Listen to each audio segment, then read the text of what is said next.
Ever since the early 2010s, it's been incredibly difficult to find an It's actually really funny for me to see that. That was like my mom's main mount back in the day in like vanilla WoW. old-fashioned style role-playing experience. In the time leading up to the present, the industry has changed in drastic ways. Franchises of the old, like World of Warcraft, once redeemed for what they brought to the table, have been reformed into a more approachable format with a focus on streamlining and accessibility attitudes.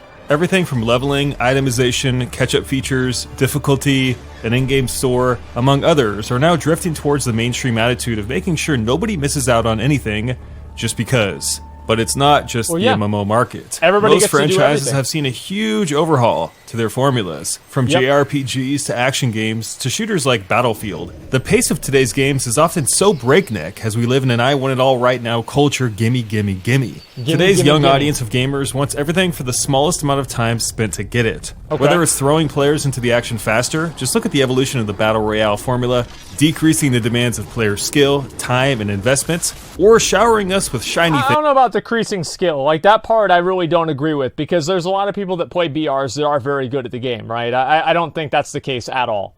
But everything else, maybe a little bit, sure. Things at every opportunity, we're starting to lose the nuances that make many games irresistible. One of those genres is the MMORPG. For those that grew up with the original version of the game, it's safe to say that finding an experience like vanilla has been pretty damn impossible. We've been left to toil away in an industry that has steered away from that magical feeling of being a pathetic and lonely adventurer, dropped off in a world void of handholding and tutorials, expected to venture forth on our own. A world that demands an extreme amount of attention, diligence, and most importantly, persistence by that player to get to where he or she wants to go. Obviously. Since WoW's transition into the mass market with Cataclysm onwards, we've no longer been able to get that true adventurer's experience with an MMO, with a bustling and co-mingling community. Since then, we've been told what games we like and what games we don't by today's industry leaders. EA says people don't really enjoy linear games as much today. You gotta cut the bridge and you realize you can't make a lot of money on something. Well, it's like people, I mean, like, there are, like, things that people want, and, like, yeah, obviously a linear game isn't really that exciting because you know everything that's gonna happen. This isn't even a wrong opinion to have. Because, like, obviously people don't care about linear games as much now. Because... What? Okay. Alright, so anyway, what was I saying before? Right, people don't care about linear games now because they just go on YouTube and they watch the ending of the game. Right, so they just watch the playthroughs. And back in the day, you weren't really able to do that as much. And now, people do that a lot more often. So the linear playthrough games are good for the first experience, and whenever people just watch the playthroughs, and they see them on streams and on YouTube videos, it removes that excitement out of the first experience.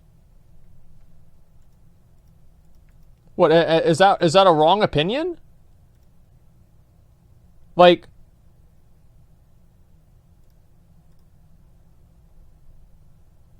what's wrong about that?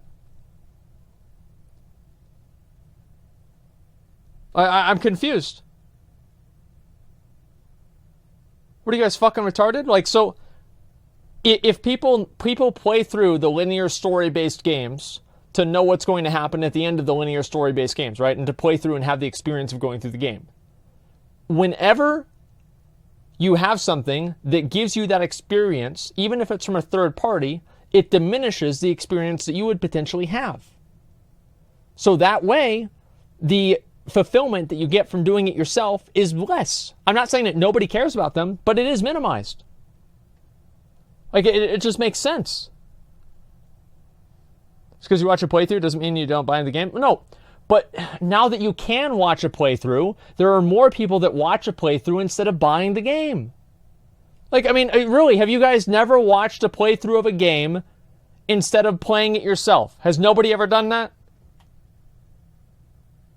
Like, come on. Like, I hear that all the fucking time. Like, even I do this, right? If I don't want to play Path of Exile, I can at least watch a Path of Exile streamer and see what they're doing. But I'm not even playing the game. I'm like, I just get the fulfillment of, like, saying, okay, yeah, this is cool, and then I don't ever play it. Yeah, people do it all the fucking time. This isn't even a bad opinion. Expected to bow down to the Lord of Accessibility. Right. Have you ever thought about adding servers for previous expansions as they were then? You don't want to do that either. You think you do, but you don't.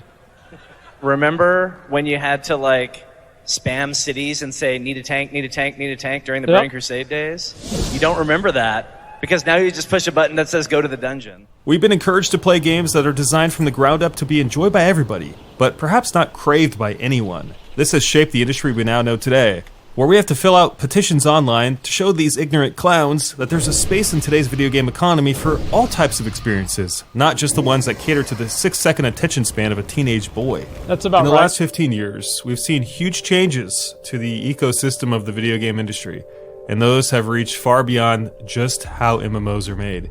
We live in this interesting time where most games try to hook you immediately, present content that's approachable by anybody, and accessible to the masses to take advantage of bigger sales and player pools.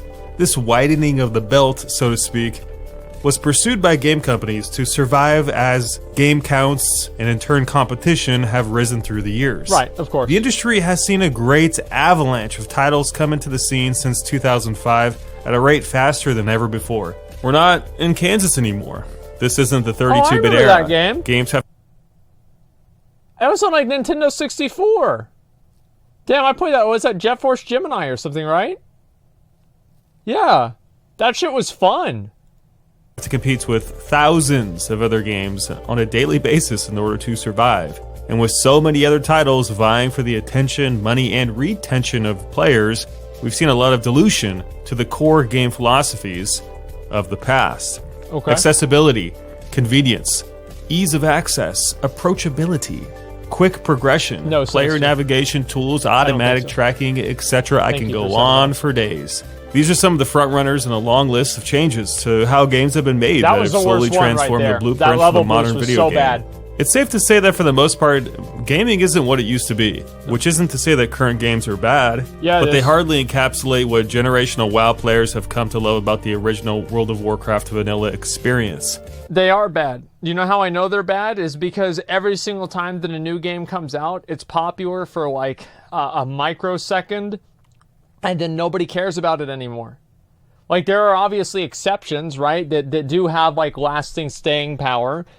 You have something like Dark Souls, like Sekiro, like Witcher 3, maybe God of War, and like a lot of these other games. But most of the time, a new game comes out, and it's like, wow, I can't wait to play it! And then they play it, and they're like, okay, well, no, okay, you're gonna do something else, right? Because who gives a fuck, right? That's the truth. League of Legends has been holding it down. Yeah, but the fact is that that's an exception, not a rule. The rule is that many of these games, like, people just don't care about them anymore. And I feel like there are more quality games that were released in like the mid-2000s than are being released now. Hardcore experiences are harder to find these days. Long, demanding, and challenging games too. And games without tutorials or ones that hold your hand. Where are those?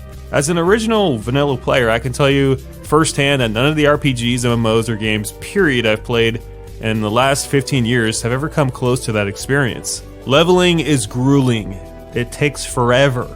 Learning where to go and what to do is self-taught. You can miss content and a lot of it. Imagine that. A game maker that went out of their way to put secrets in a game that most people will never find. That is not what happens today. You have to master the game. It doesn't do it for you. And I think that's what the industry is desperately in need of relearning. Today's games, while not to speak down to their quality, like Dark Souls. flat out, Dark Souls they just take less time and investment by the player. That's a bold statement, but I think it's pretty true. Sorry. The MMO itself, for the most part, has died away as well. Like, Dark Souls is the best example of this in the opposite, right? Especially Dark Souls 1. Dark Souls 1, it puts you down, it says, here's a fucking flask, and you can kill the guy that gives you the flask, too. Like, Dark Souls 1 is probably the best example of a game that doesn't follow any of this, and still does really well, I would say.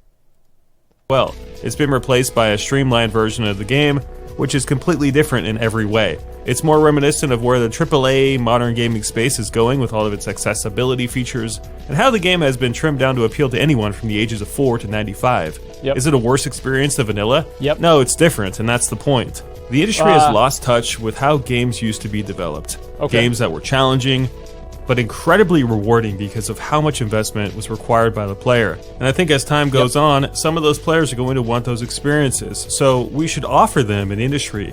And I think once people get a small taste of that treat, it's going to entice a lot of people to stop and think about, holy crap, how far have we come from this place? Really need maybe those. we don't have to streamline if somebody every somebody doesn't have that, maybe if I people just get that real want quick. a slower paced game.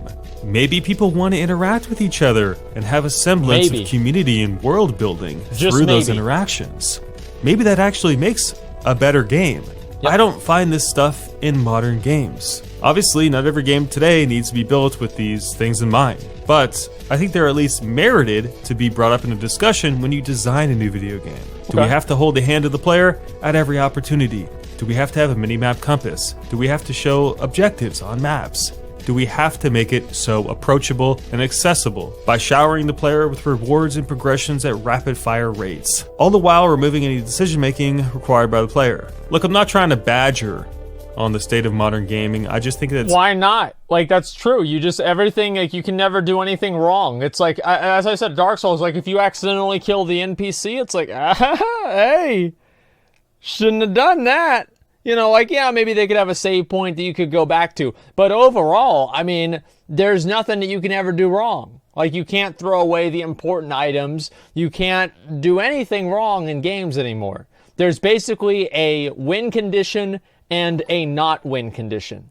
There are very rarely lose conditions, like just hard lose conditions in games. And I don't like that.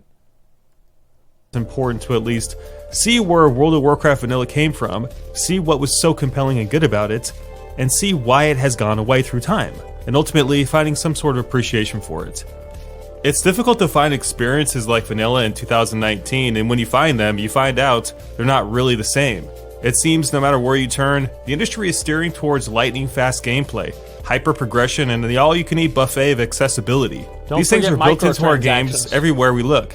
Anytime you've seen the words matchmaking, group finder, quest helper, or booster, or better yet, when a game itself removes features deemed unnecessary to broaden the appeal of the game. We've seen that time and time again with a lot of games. It's great to want to make a game reachable by gamers of all walks of life. In fact, it's quite admirable to do so. But when you do, you stretch the game so thin, and it begins to compromise its own identity. That's what happened. After all, broad strokes don't always make for the best painting. Sometimes when you try to be liked by everyone, you end up being loved by no one. That's what happened with WoW. That's exactly right. Like, what he's saying is completely fucking right. They just try to appeal to too many people, and then the game becomes just watered down. Nobody gives a fuck.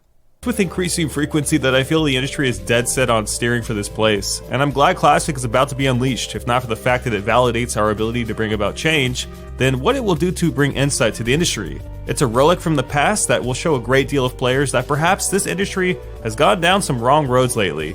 Especially if the player bases of Classic can compete with retail. Now that would turn some heads. It's been an ongoing struggle in today's video game economy to get our voices heard. To debunk fallacies like single-player only games are dead or that true MMORPGs cannot thrive in today's economy.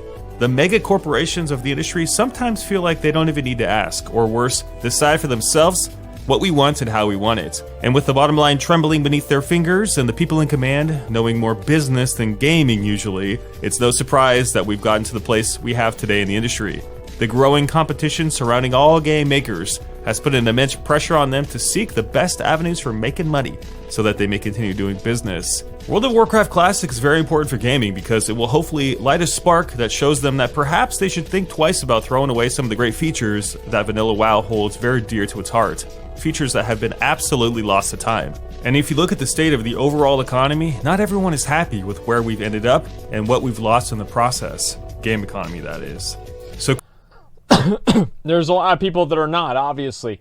You just look at like all the comment sections and everything that people are saying. Could the success of Classic WoW change the way future games are developed? Or at the very least, dictate some of the future decision-making from Blizzard and Activision? Games. You're right. Thanks for watching, guys. I'll see you next time. Peace.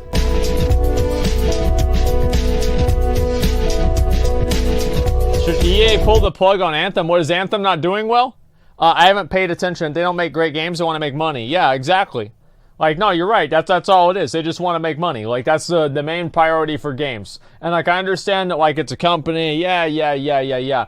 But, like, at a certain point, you have to have some degree of integrity. And I feel like that's not even really there anymore. Anthem was dead on arrival.